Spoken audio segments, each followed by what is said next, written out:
It's the first week of 2019, which means what we have to do is look directly backwards into the year that has just been. Hello, everybody. Welcome to Games Up Podcast. My name is Cameron. His name is Lewis. Hello, hello.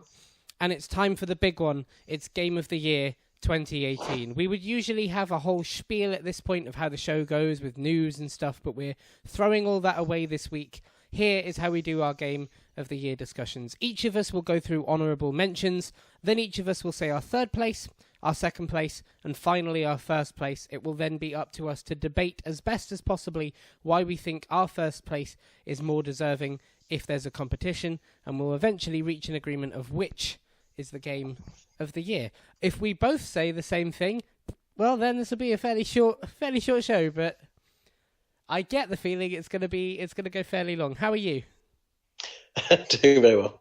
Prepared. Good. I'm glad to hear it. All right. Do you have any honourable mentions? Yes, so I have two honourable mentions. The first is actually one that's kind of got skipped over in terms of Game of the Year in general. But it's something that I enjoyed. It's been quite decisive. And that's the most recent Tomb Raider game, Shadow of the Tomb Raider. Really what set it apart for me was that it's very much a return to the old Tomb Raiders of yore. You know, we're talking like, it reminds me most of like Tomb Raider 3, back on the PlayStation.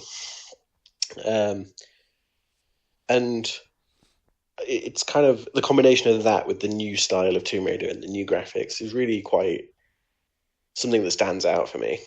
But it has been really decisive because of the fact that it's not, the same style and the same kind of thing that goes on in the other games. But yeah, I think it's if you are into, I think if you like the second one, like specifically, and you liked kind of the old games, it's really good. Okay, any other honourable mentions for you? So this one was close to being on my top. I'm afraid my top three are almost the generic top three. Taking one out. If you like top four. But what almost made the list for me was Monster Hunter World, which, to be honest, I played a lot of at the start of the year, and then sort of just dropped out for the most of the year.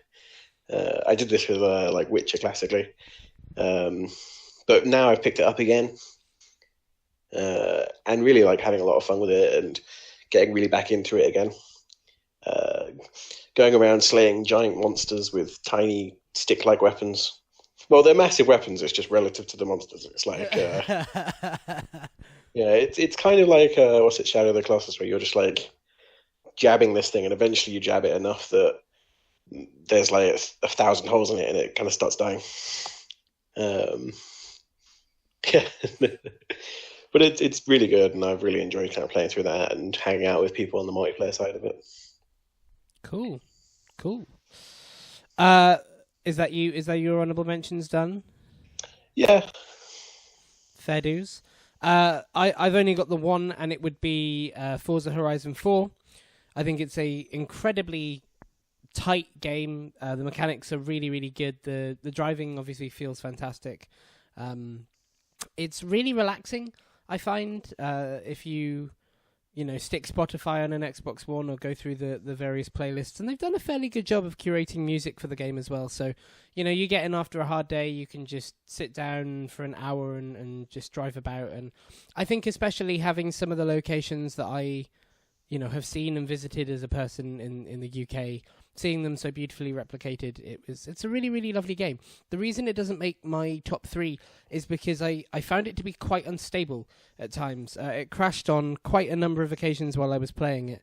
And whilst that didn't dent the experience to make me step away from it, I don't know, and I also don't know how good it is now. I don't know that I can recommend a game where you really get into playing it, where also I wasn't able to do that on a certain number of occasions. So, great game. I hope it's more stable than it was when I played it.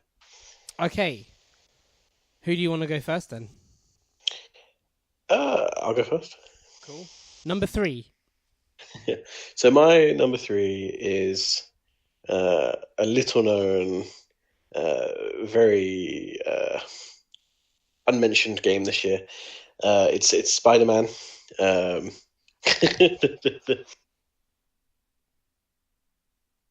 Oh.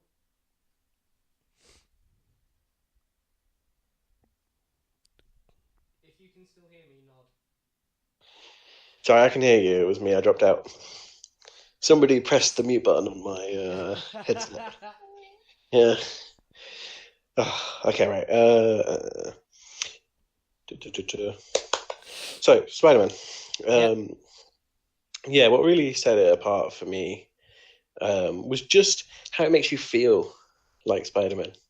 And I know that's the kind of a meme at this point, but I really enjoyed just swinging around. You can spend hours in that game just going around in circles, just Mm. because of how good the system is. Like I don't know how much I've put into it at this point, but it must be like I've got it platinumed, so it must be like 40 or 50 hours or something.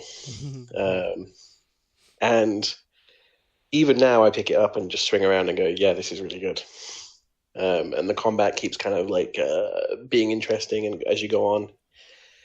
And really also just the DLC and the story and all of that. Like they continue to make it interesting as the thing went on. Um, and it's really good to see a Spider-Man game that's not as janky. Because while I will say that I liked kind of No, the other what games, what a game of the year qualifier! It's a Spider-Man game that's not shit. So well, it's like they always have potential, but playing like the last two Spider-Man games before this, they were okay, and they were it was like starting to be better, but then it was still like a generation behind maybe. yeah, yeah. But yeah, so big recommendation for me. Cool. I'm gonna bend the rules slightly for my third place, but you'll see why I can't give one of the games third place. So, my third place is a joint podiuming, I suppose, for the Spyro Reignited trilogy and Crash, because Crash came out on Xbox and Switch this year, so I can't give it a nomination for last year. But both games are made in a very similar vein of having that kind of careful almost like somebody re-putting a puzzle together. They're beautiful, like they're absolutely beautiful. They've been really, really carefully put back together. And what's really nice, I think, is how there's some jank there. Like they're three generations ago. There's some stuff that doesn't hold up, but actually they do hold up surprisingly well, and they've been made with just a few tweaks to hold up a lot better. It's nice to see those games being given the love I think they deserve, and I don't think Activision could have picked anyone better to do it than Toys for Bob and Vicarious. So, very, very good games. Just nice and lovely and fun. Yeah, I can agree with that for sure. Cool. All right, number 2 So my number two actually is an indie this time. is God of War. Oh yeah, you wish. Actually, so my number two is Celeste. Oh, interesting. Yeah, like I had so much fun with this game, uh, but as well as that, like it's got, in my mind, quite an interesting story, and it's quite wholesome, you know. And I don't know. More recently, I've been into those kind of things, uh, but also like it had the nice balance between being a really challenging platforming game, um, sometimes a little bit not unfairly, but like if you're after all the like the where you can collect like strawberries and levels, they're optional, but collecting all of them can be really difficult. And then there's like extra levels you can unlock that are even more difficult. Um, and so really it finds a nice balance between telling that kind of interesting story, having nice looking visuals and music that doesn't kind of grate too much because it can in some games. If you have to look at like hear the same things a lot. Um, so it really managed to kind of have the nice style that allowed it to be played without being too annoying if you have to play the same stage over and over. But I really enjoyed it. Cool. Fair enough. I've been playing through Celeste myself at the minute. I haven't got the whole way through it, but I can totally understand why somebody would get that out of it. It's not quite doing the same for me, but yeah, I can understand how you would get to that place.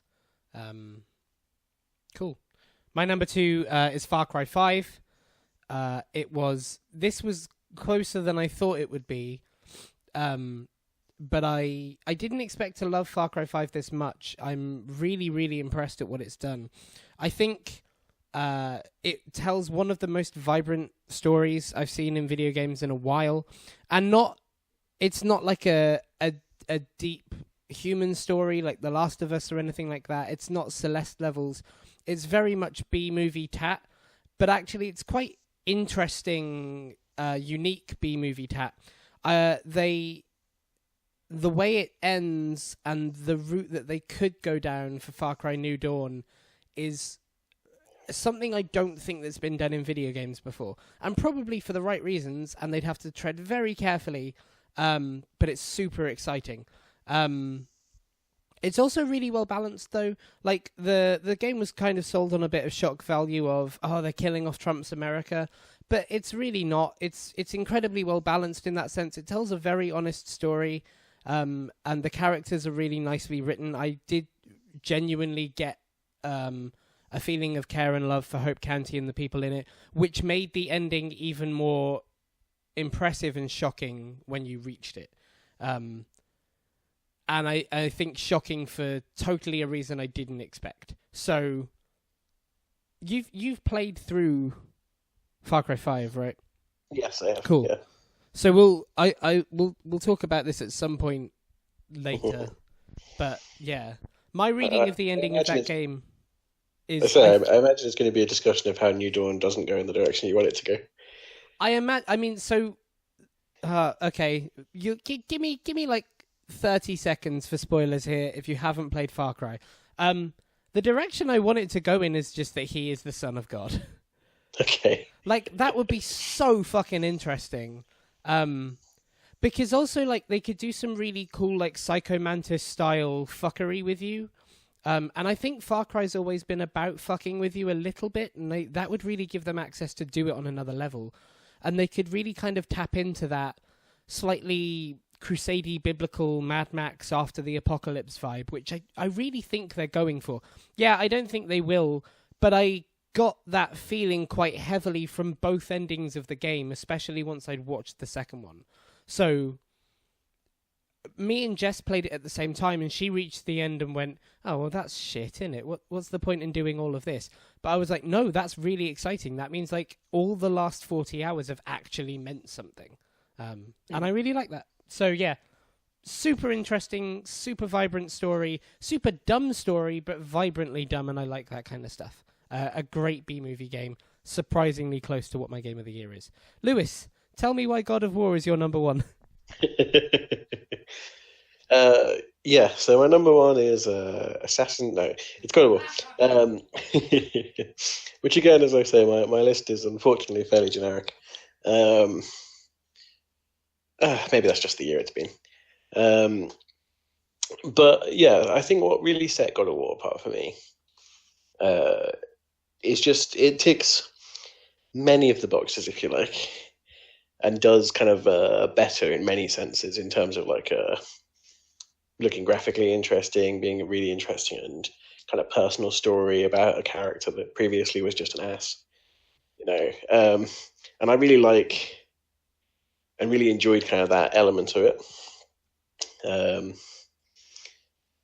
Because I think it's like they're not afraid to kind of break the mold, and that really interested me. You know, that really kind of brought me along on this journey. And then, without too many spoilers, they kind of halfway through go, actually, it's not quite as different as you thought it was, which I think is a very clever kind of. They managed to make sure it wasn't in any reveal or wasn't in any like advertising or something they kept under wraps that made it continue to be interesting to me. Okay.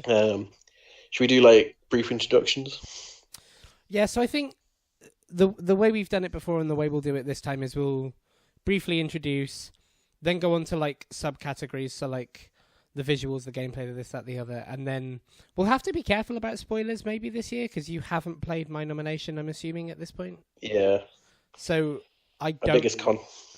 I don't know how or what I'll say to try and, because I do think it's something that shouldn't be spoiled for you.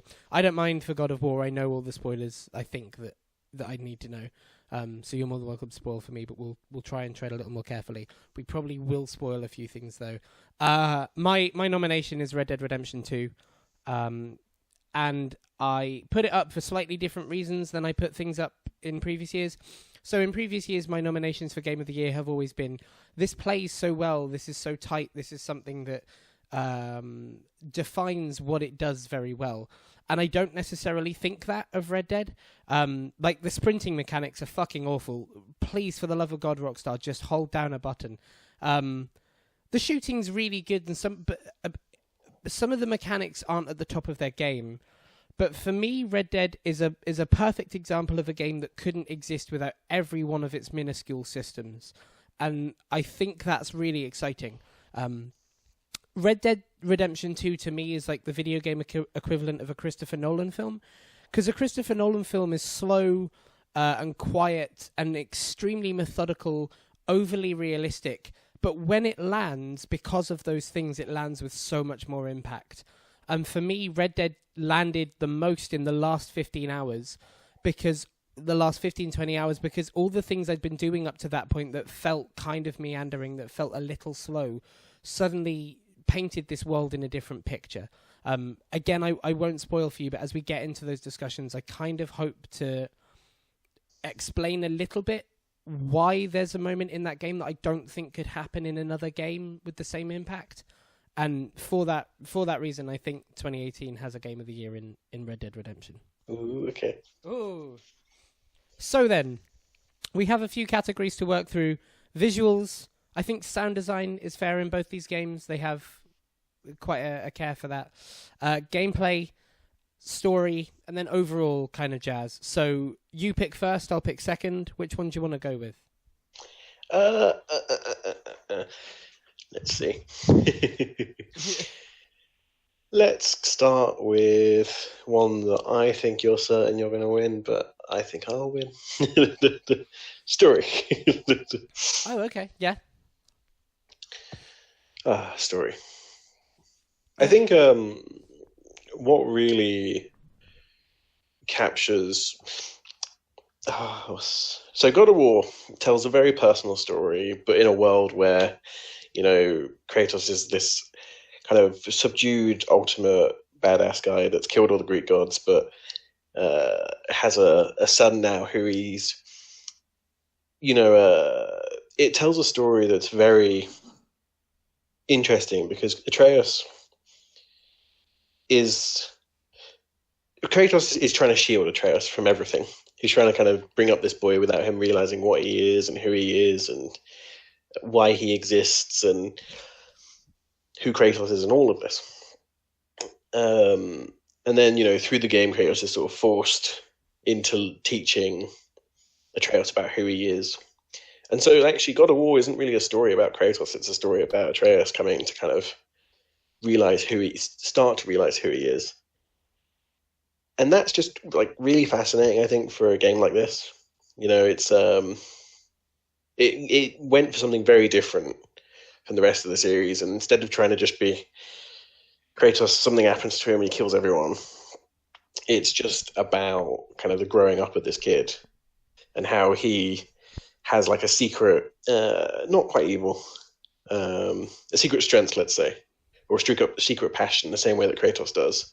In that, there's a few points in the game which are really interesting where, you know, something bad will happen, and Atreus just like, you know, suddenly gets like god power the same way that Kratos does when he gets pissed. And it's so interesting to see kind of a character with that kind of duality. Because Kratos, if you like, has already done it. You know, Kratos has already done this, like, you expect it, you know, because he spent like the whole of the third game just like, I'm angry.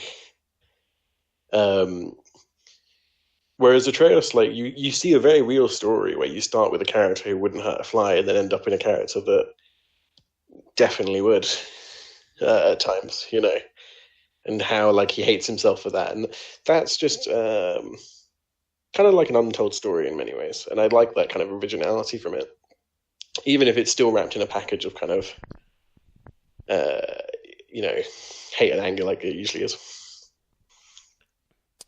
Yeah, that's me. But actually, before I finish, Mm-hmm. I think the other thing for this one for me is just how it sets up the next games as well.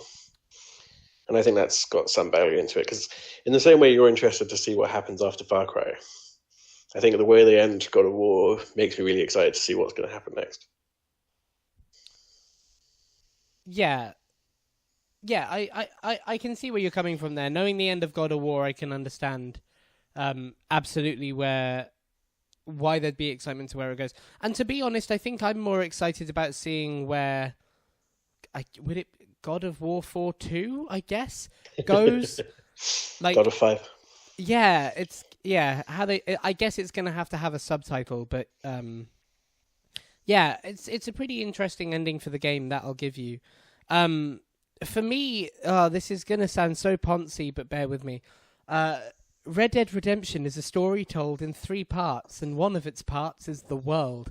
But what I mean by that is that Red Dead Redemption 2 had its cards stacked against it from the beginning, I think, in that, hold on, I know you're giving me that face of, well, everyone loves this, but everyone knows what happens, right? Like, you know what happens in Red Dead.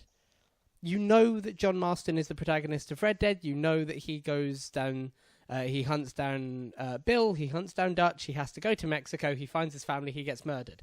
That is immediately a massive end cap on that story, because whatever happens, Red Dead 2 has to either leave a big old cliffhanger and more space before Red Dead, or actually establish the story of Red Dead properly. And I think it does not only an incredible job of establishing Red Dead, but an incredible job of writing a story within those confines and within those constrictions. There are so many characters at the beginning of Red Dead 2 that you can point to and go, well, you're going to die. You're going to fucking die. You're going to die. You might make it to, like, South America or something, and you're going to die. And I seriously gave a damn when each of them was killed. There's a character in it. This isn't really a spoiler. A, because he's not there in Red Dead 2, but B, because when you play it, it will be how it happens that gets you. But there's a character in it called Lenny. And Lenny's a black guy who travels around with Dutch's gang. And Arthur and Lenny get along quite well, but Lenny doesn't get along with every member of the gang. Some of the members of the gang are not particularly good to him. Some are quite racist to him. And you see him suffer that abuse throughout the towns that you go into. And Lenny's never mentioned in Red Dead, right? So it's obvious he's not going to make it. But when fucking Lenny died, I stood next to him. Like, I stood next to him and wanted to apologize to him, because you see the story of how he gets there. You realize how his character progression is going. I think it's really powerful for a game to not just make you care about a group of people you know are temporary, but also make you care about their stories in a world you have no connection to. There's a really, really smart mission involving Lenny that very much contextually paints racism at the time of the Old West. And it's so uncomfortable, and you feel so much for him afterwards. Exactly the same with Sadie Adler, and how she comes into the gang and what she goes on to do and how her story ends. Exactly the same with Charles and the Native Indians and Native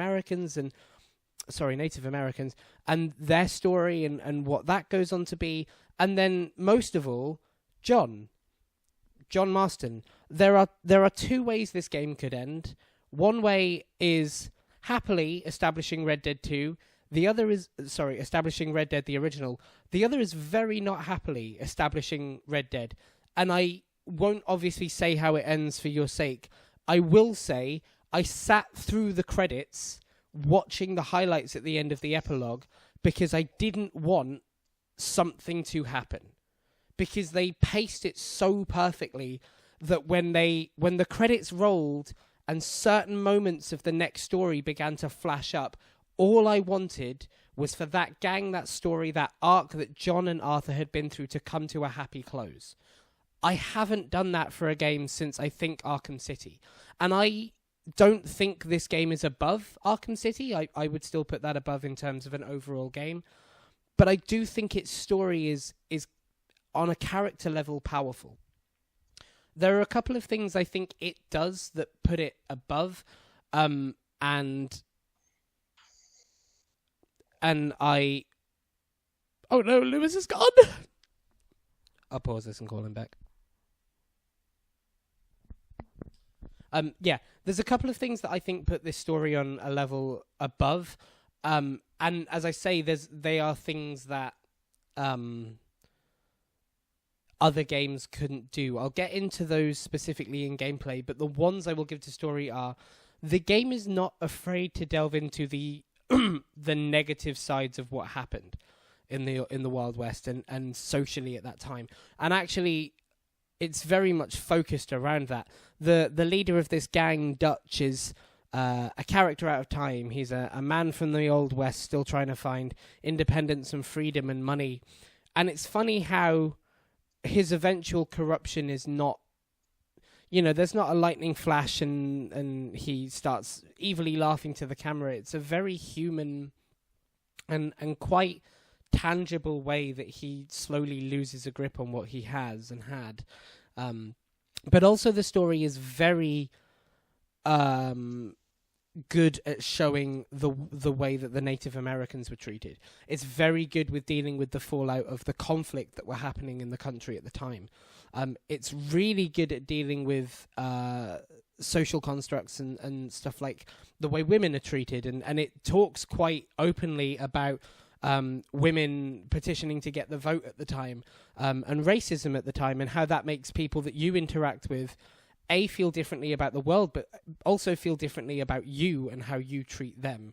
I imagine the relationship I had in that game with some of the characters is entirely different to others, because you can choose to be an arsehole, and the way the game manages it is very cleverly done.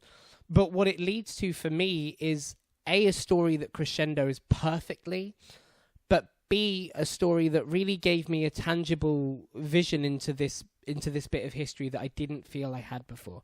And I really think that's special. Okay. All right.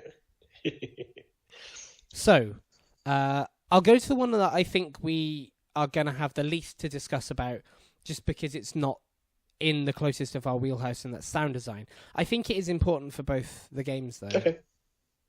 So, do you want to follow the formula and you start? Yeah, okay. So, I think for God of War, in terms of sound design, there was I remember thinking about this when the Game Awards came out, and thinking that in terms of music, there wasn't much I remembered in God of War. But in terms of sound design and like the way things felt, the sound things made, it was honestly, I think, something else. It's hard to kind of put into words necessarily, but some of the small elements, just like the noise the axe makes when it hits things, really kind of brings that game alive, But honestly, like, there's so many good moments in that game that are really driven by their sound. That wouldn't be the same without the sound design that they have, as well as obviously the voice acting and the whole, the entity as a whole when it comes to sound, really pushed the medium, I think, and really kind of excites me for what's coming next, I guess, because there's something to be said about just how good the sound is in that game. Everything from, like, crunching snow. It's really good. But I don't think there is one thing I will say, is that I can't necessarily point at specific things and say this is what made that the best, if you like.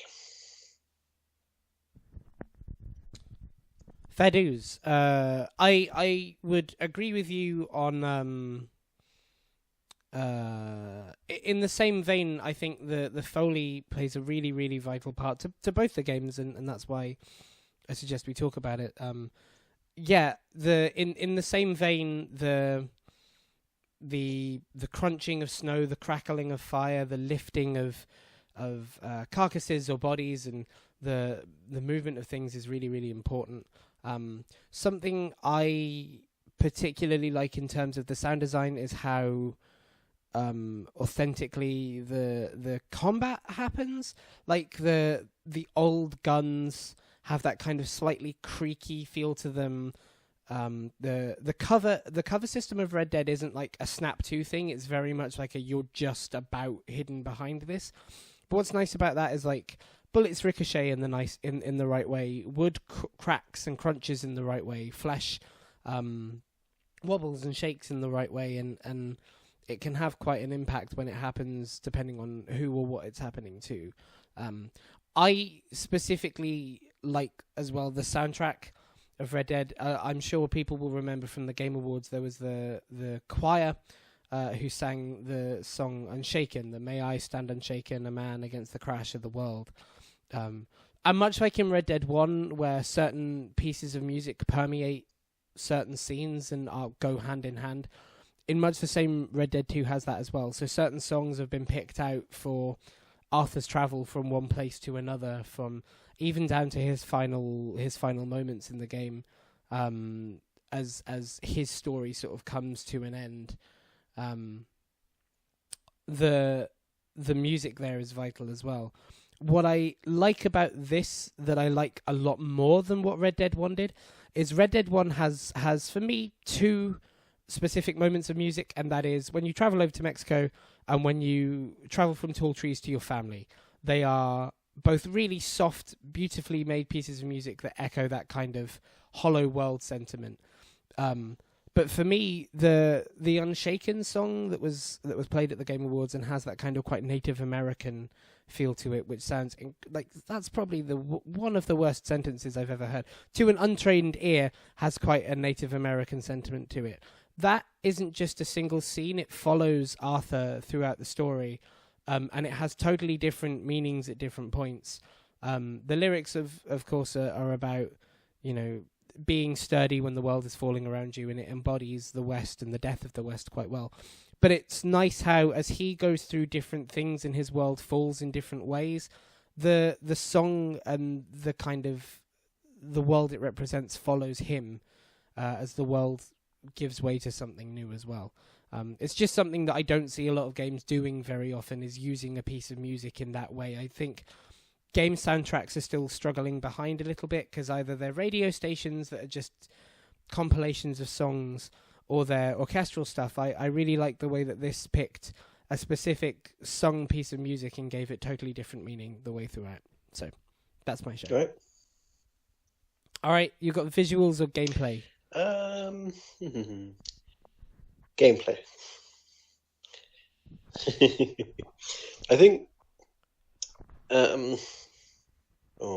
You okay if I go on the attack a bit later on? You okay Sorry? if I go on the attack a bit later on? Yeah, absolutely. Okay. So gameplay, I think God of War has great gameplay, great combat. They're very responsive, and just kind of, I guess, very easy if you like. Not in like a kind of difficulty sense, but just you can pick it up, and the combat flows, and it looks visually amazing. It looks like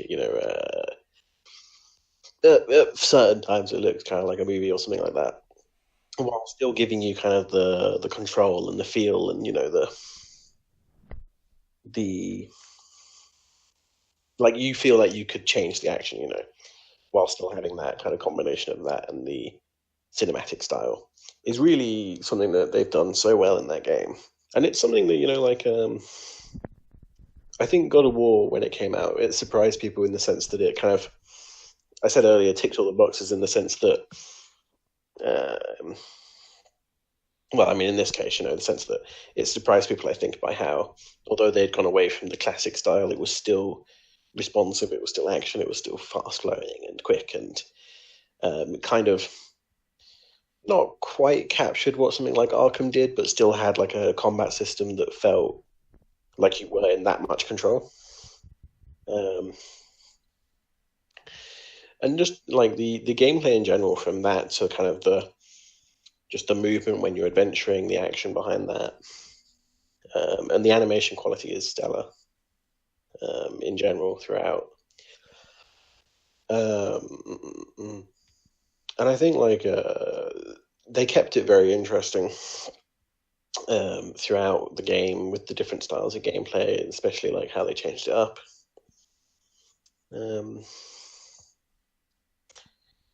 I do think that, and this is when I slightly go on the attack a bit. Um, and it's only in you could correct me on this, but something that's kind of always had me down with Rockstar um, is just they made the best shooter there is, the best third-person shooter game that there ever has been, and yet still most of their games have really bad shooting. And I'm not sure how RDR2 is with this. You can tell me in a minute. But Max Payne 3, ultimately the best third-person shooter, and has probably the best still kind of like controls behind it and gameplay when it comes to shooting. But somehow still, at least GTA has pretty bad shooting. I don't know. That always bothered me. But anyway, that's me. Okay. Firstly, one day we need to have an argument about that Max Payne 3 thing, because, really? What do you put there? Like, Vanquish, probably. Really? Okay. God, yeah. All right. Yeah, let's have that argument later. Vanquish, Gears? Anyway, so to rebuttal you, as it were, I actually think that the shooting is the highlight of Red Dead 2. I think they've made some improvements to a couple of things. I particularly like the horse travel. I know people have a bit of a downer on that at times, the shopping and stuff. But actually, the way they do the shooting in Red Dead 2 is really nice. And what's really nice is that it caters specifically to the kind of weapons you're firing. So it has a system where you fire and reload as well. And that allows you to hip fire if you don't want to aim. That allows you to reload slowly if you want to be tactical with it. But you have to know what guns you're using. So like a Springfield or a Winchester repeater, you have to reload more quickly because you're more likely to need to snipe with it. So you pull out and shoot fairly quickly. A pistol, you can hip fire with a lot more easily, but that means you're going to have less accuracy, so you go through bullets more quickly. The action to do it is the same, but the context of it is kind of different and really nice. There's a system in place that tests your accuracy somewhat, but still allows you to get quite nice cinematic moments. And they make quite a big thing of when you get specifically good and impressive kills. What's also nice this time around is some of the little set piece moments you get in guns don't feel bad. Like, so in some of the games you get like your basic range of pistols, and then they'll give you a Gatling gun for 30 seconds, and that just feels awful, but it's like, oh, I have a Gatling gun. This doesn't. All the shooting kind of feels good and in place. I do think it's a very good little gun system. So my kind of approach with this is that, as I said before, Red Dead is made of a lot of little systems that to some people make the game too realistic. There's a system, for example, of the way the gameplay works is you have your skills, stuff like climbing, shooting, mantling, deadeye, running, this, that, the other. And they all drain from a thing called a core. And you have to keep that core topped up. The more topped up it is, the faster they replenish, and the more you can use them. So if you have a very unupgraded stamina core, and you run about in the snow and try and climb a mountain, you will find yourself tired by the time you reach the top of it. and that could affect your health, or it means that you might not be able to climb it properly. It kind of reminds me of The Legend of Zelda in like Breath of the Wild, Super Mario Odyssey mode, where they have those cores. But also it's affected by things like if you wear the wrong clothes in the snow, your health core will replenish because you're not warm enough. If you don't eat properly, you're not warm enough. You can go underweight, you can go overweight. And it reminds me quite heavily of San Andreas, where you have that level of customization and that level of kind of responsibility to keep that player character healthy and functioning and able, as it were. What's impressive, and this is why I'm putting it forward, and I believe sets Red Dead apart, is that the story is impacted quite heavily by those at certain points. There are things that happen in the story that will change how those cores affect you and your gameplay. And suddenly those systems go from just being realistic to vital. There's a moment where Arthur gets ill in the story, and your health core drains a lot more quickly, so you're eating a lot more often, so you have to buy supplies a lot more. But if you haven't played the game properly up to that point, you'll need to slow down and do more side quests to earn more money to keep Arthur alive at that point. And I love that. And the reason I love that is because when it comes to those pivotal moments in the game where certain things happen and they drastically affect Arthur, or certain things happen in the world around you. Sorry, I yawn a lot when I get excited. When certain things happen around... I was trying to make that funny, like I yawn a lot when I have the best game, but... Anyway, when certain things happen like in the world around you, and those cores suddenly have so much more of an effect, you really feel the tangibility of the story. Like, if, for example, say you I don't know, you blew up a mine with Arthur, the smog of it might mean that your health core drains more. So it's in your interest to get out of the area of that explosion, but also you don't want to run Arthur like you would any typical video game. What I like is that it takes a system of mechanics that we're used to with video games, like running, like jumping, like stuff that any video game character can just do verbatim whenever. And it makes it contextual in a way that makes sense.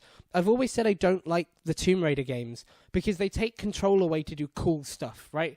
Like they're very much pointing your camera in one direction and saying, look at this, how cool would it be? And I like doing it. But for me, these cores are a really smart way of making that system make sense, because the cool things that happen in the video game do have that tangible effect on Arthur, and so you have to be careful and you have to be very considerate in how you're going to play the game. I don't know. It's a smart way of making a character not a superhero, but just super enough to feel powerful. It's a smart way of making him a human, of making him fallible, and then making him a member of a story that will ultimately, that we know where it's going to go, but still making the things that happen to him feel tangible and quite often tragic at times. And I really feel that I can't think of a single game, and I can't think of a single method in video games that a story like this could be told with a set of these mechanics. I don't feel they would be anywhere near the same if they were pulled away from each other. Correct. All right. Visuals is the last one. It's going to be tough. Yeah, visuals. Yeah. So I think God of War is by far the prettiest thing I've played this year, and that's compared to my quite powerful PC as well. Just in that, I think it really gets all the power it can out of the console, and I think there's a lot of things it does as well that probably, I'm not going to say wouldn't be replicated in Red Dead. I'm not sure. I could probably in Fire maybe, but particle effects in God of War are really good, and it's something that's kind of something we'll see a lot more of in the next gen. Is just more use of particle effects and kind of really digging deep into the tiny visuals and bringing them out, if you like. And that's something that God of War does very well, in the sense that the whole game there's many games where you go and you're like, I don't know, something like GTA. It's really pretty, but like every, um, paving slab is the same paving slab. You know what I mean? It's like, while you've got a world that's incredibly detailed, at the same time you have kind of the bits that are more detailed and the bits that are less detailed. And God of War does a really good job of just kind of having detail everywhere and not having kind of that gradient as much. Because that's something I think is a big problem in a lot of games that I play. I find, it's a little bit OCD, but it's like here's the very pretty something like lots of racing game stuff from this, where it's like here's the very pretty, super detailed car, and then it's like, classically here's the 2D character, in the side cheering you on. Maybe a little bit less of a problem these days, but it was still there in like the PS3 and Xbox 360 generation of those games. And so that's something I think that God of War really does very well. And then just in general, like the visuals really stand out. And I think something that works for me, but maybe doesn't work for everyone, especially on this, is that because it is a fantasy game, there's no fear of using like the brightest blues and the strongest greens, that kind of thing. Because I think a lot of, it will be the case in Red Dead, is that ultimately it's going to have like a realistic color palette. And that's something that I'm kind of less interested in many cases. But that's one of the. I'm not putting that down as like a reason why God of War is better, because I appreciate that that's kind of a personal thing of whether you like realism or fantasy. But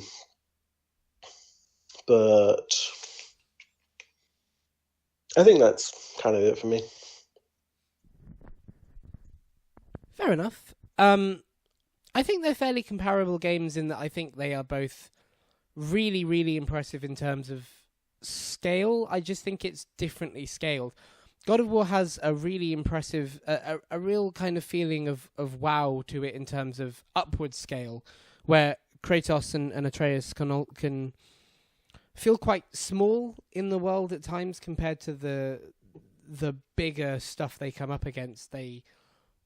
You feel the size of the giants that you're often put alongside or against. Whereas to me, on the other side of it, Arthur often feels tiny in comparison to the world he's in. It's a huge map.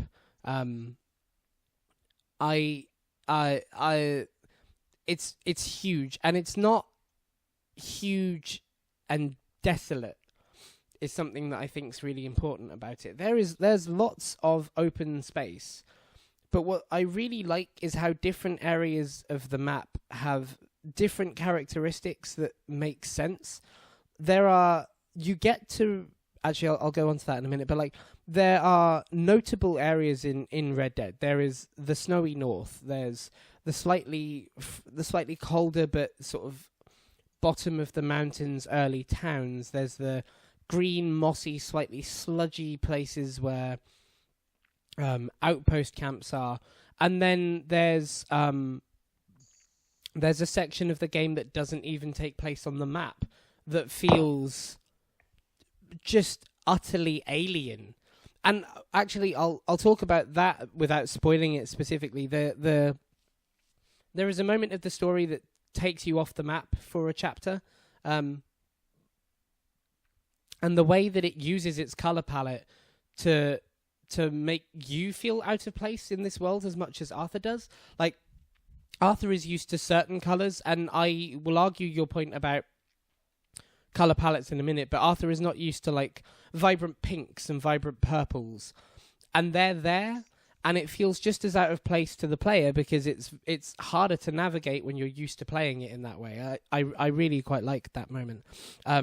But in terms of color palettes, I would disagree with you because of those characteristics.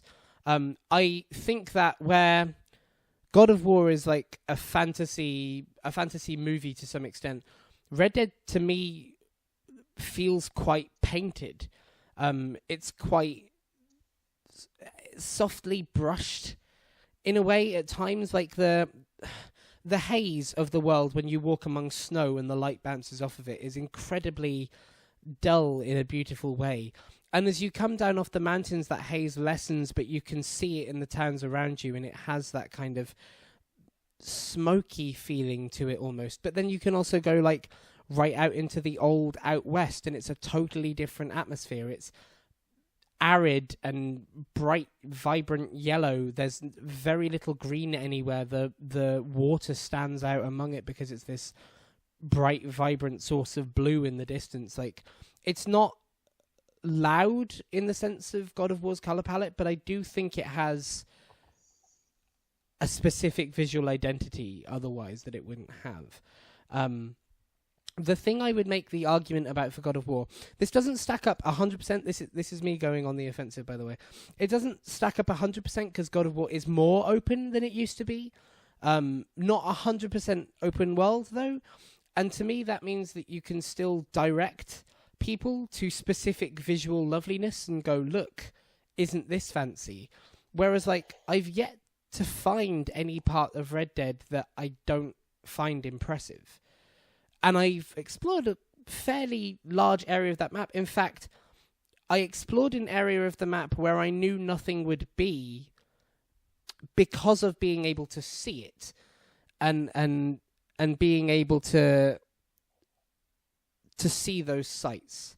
The final thing I would say is I think is a testament to Red Dead's visual fidelity is you get to visit some of the places that were in Red Dead 1. You get to go and visit a few of those towns again. And two things strike me. One, I was blown away at how different but the same they look. You get to visit Blackwater. It's a fairly major part of the game in terms of the story. You get to visit Blackwater. And it's so weird to go into that place that I know fairly well. I spent a fair amount of time in Red Dead 1, and especially in Undead Nightmare. And I know Blackwater and the ins and outs and the church and the main areas and the train station, and then there's the saloon at the back. And I know those areas quite well. But it struck me of how alien it was to come back into it looking so different. The other thing that I think is really impressive to it is it really portrays a sense of time well. Blackwater is not built yet. It's still in the process of being built. But they've taken a lot of time to show where the structures of Blackwater will become. Like, the train station isn't there yet. But you can see that they're planning to it. Some of the buildings aren't as tall as they used to be. It's not quite as grimy and gritty as it is in Red Dead 1. But you can see it going that way. And the other big city in the game, Saint-Denis, is that you can see that progression in the world, and I think for me that is one of the things that kind of pips it for Red Dead, is not that it's perhaps visually, not that it's got more fidelity, because I think they're both extremely beautiful, but how the visuals as they move across the world map show you the story of the world you're in and the context in which the story is taking place, which is fairly vital to it. Okay. All right. So then, we've done all the discussing we can. Now, what we do is usually have a time for rebuttals, i.e., do you have any bones to pick? Do I have any bones to pick? Lewis, do you have any bones to pick? Yeah. And to be honest, a lot of this comes with the fact that at some point when it happens, I'm going to be picking up this game and having kind of a better formed opinion on it. Mostly what I can take is from what I've seen and heard from other people. And that is that I think in many ways you're right in that you could take Red Dead Redemption and tick a load of boxes and say it does a lot of things better than a lot of the other games, and maybe even better than God of War. My problem is that from what I hear and what I talk to other people about is that it comes together to not form a good whole, if you like. It's like you take 10 out of 10 in all these different separate categories, put it together, and it makes like let's be fair, like 8.5 out of 10 kind of game. In that it's ultimately the biggest thing I've heard as an issue for it is that it's just not fun. And that's an interesting one. I know that it didn't really. What's that? It sounds like something that actually would really interest me. But I know that from kind of my kind of close friends that have played it, it didn't really connect with them because of that element. Because it's not kind of probably in fairness, because it's not GTA or it's not Red Dead Redemption 1. It's not kind of have a fun time in your own sandbox as much as it is have a realistic time, you know. So before we go any further, I'll make it clear. This year, more than ever, we did try to play as many of each other's games. I knew that God of War was going to be what Lewis puts forward. I think you had a fairly good idea about Red Dead. Just timing and schedules made it very difficult. We've both put a lot of time going into backlogs, and we tried to work out a way to get me to play God of War and for you to play Red Dead and not potentially ruin the experience if it does come out on PC. But it was very hard to do, and until we make millions of pounds and bring on loads of employees, we're only 3 people and 2 who actually do the podcast. So, so yeah, sorry about that. The thing I'll answer to that is I think people have a slightly rose-tinted view of Red Dead 1, in that Red Dead 1 is amazing, but it's not a sandbox by any means. People were just used to playing Rockstar games like that. What makes Red Dead special is that it's by the people who make GTA, but it is a much more grounded, much more impactful game, and I think the same is true of Red Dead 2. Yeah, okay, Red Dead 2 is not Saints Row. It's not supposed to be. And I think a lot of people were put off by the fact that they expect from Rockstar gung-ho, crazy, wow, oh look, planes are everywhere, everything's exploding story, but yeah, Red Dead is slow. And it's deliberately so. To give you an example of it, I have tried, for the love of all that is holy, to play through Assassin's Creed Odyssey. I think, put 70 hours in at this point, and I'm barely through the story.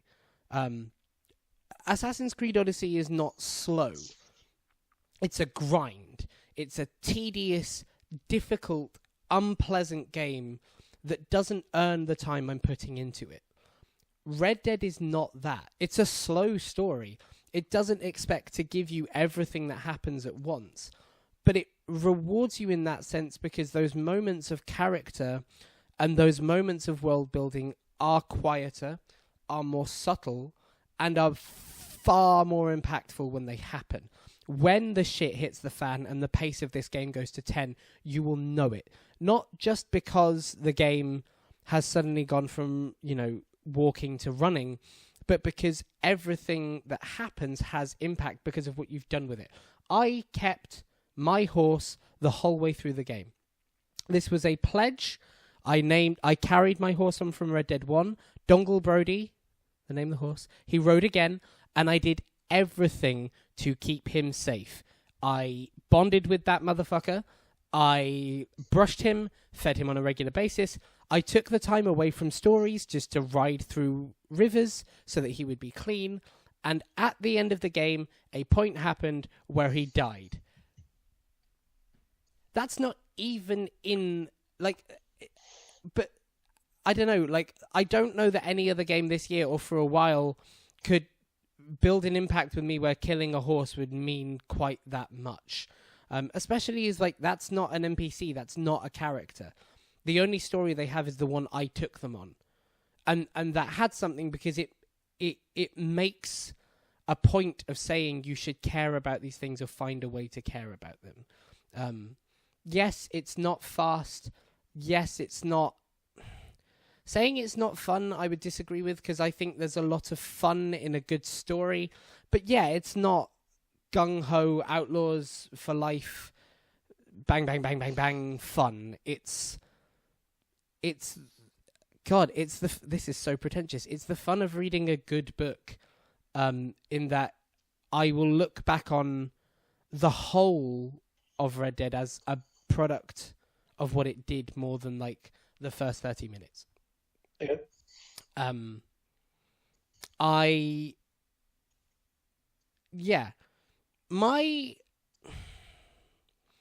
See, I don't know that it's fair to say I have a criticism of God of War. A, because I haven't played it particularly. I know the story, and the story sounds pretty interesting. Although I have to say, if you were making a God of War game set in Greece, apart from the sun, that's the story I'd go with. Like, Kratos is not the god he was before. He's a slightly different god now, but fuck it, spoilers for a minute. He's a slightly different god now. Oh, but look, he's angered the Greek gods, and there's something all about... Norse. Oh, fuck. Sorry, yes, Norse, Jesus. Oh, man. What's the word? The term for things? The thing that is supposed to bring about Valhalla. Ragnarok. Ragnarok, that's it, yeah. Yeah, if you had to set a God of War game in Norse mythology, the thing you'd ultimately make a jump towards is you piss off the gods enough to maybe cause Ragnarok at some point in the future. Like, I think if you had to tell a Norse God of War story, apart from the sun, and I realise that's a giant caveat, that is absolutely the story I would go down. It doesn't necessarily make it a criticism. I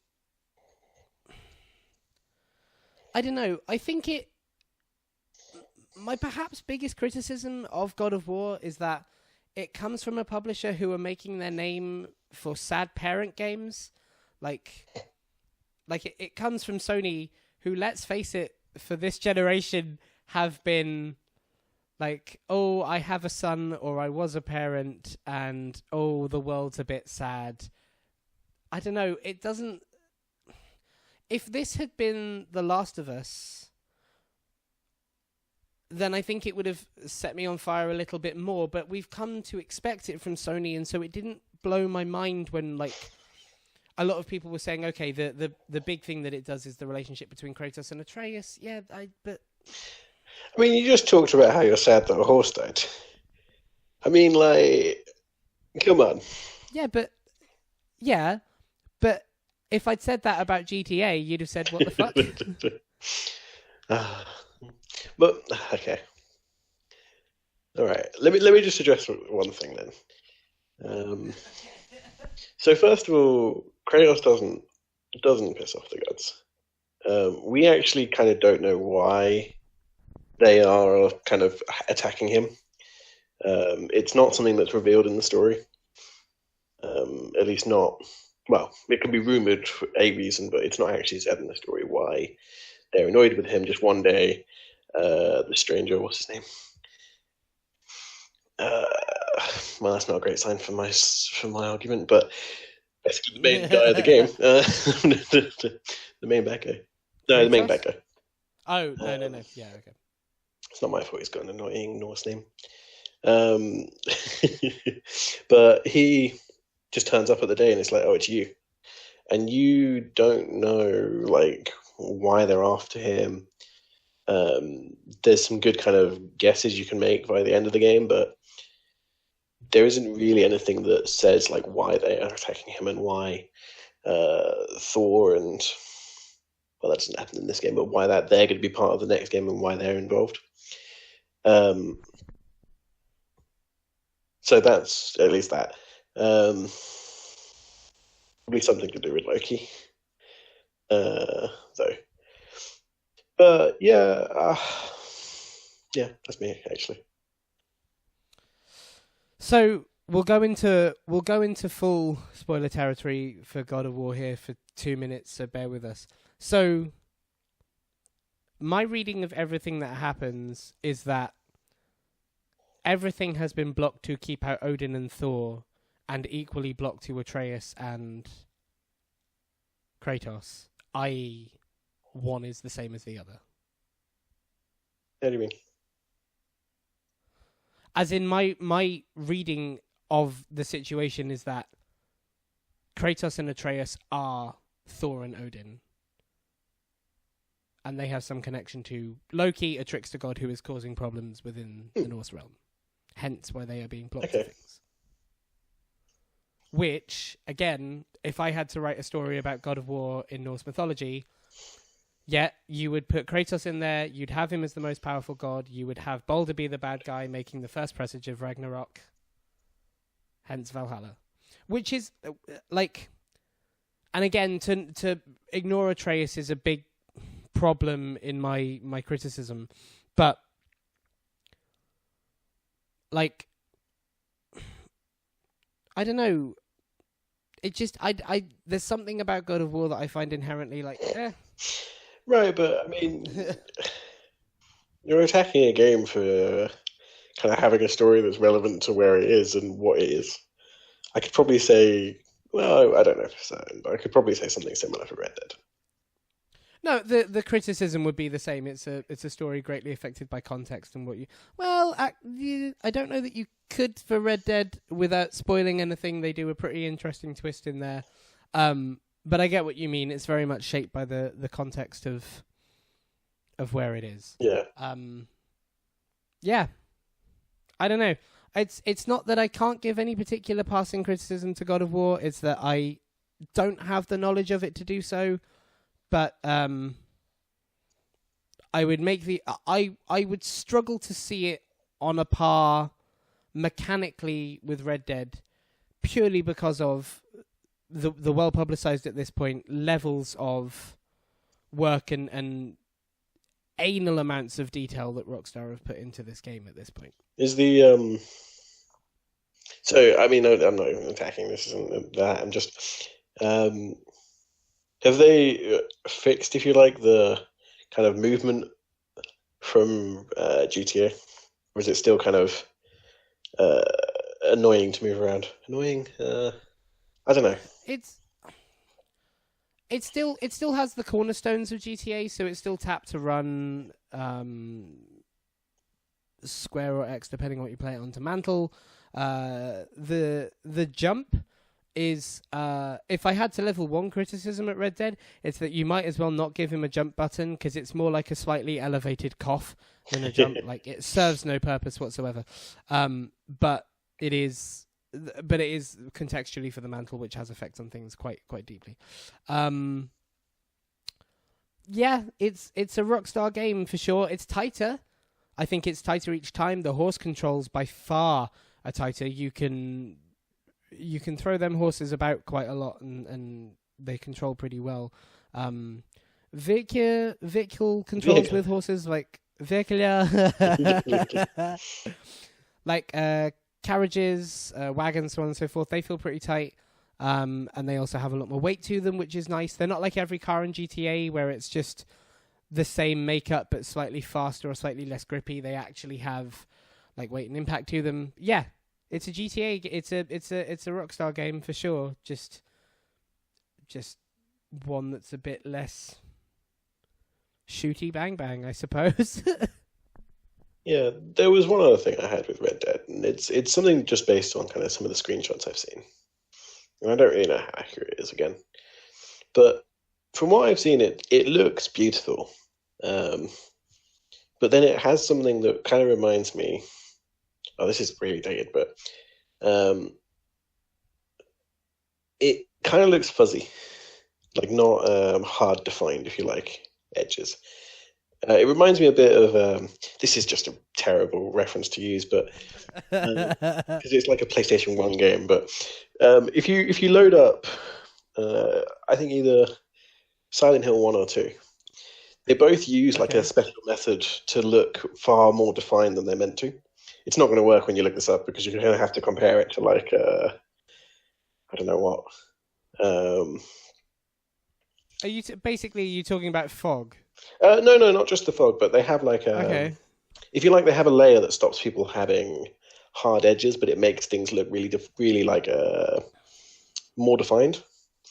I'll try it. Well, anyway, and it's something that makes those games not quite stand up. I wouldn't go that far, but look better defined than a lot of the stuff that came out in the same generation, and look a lot better now than.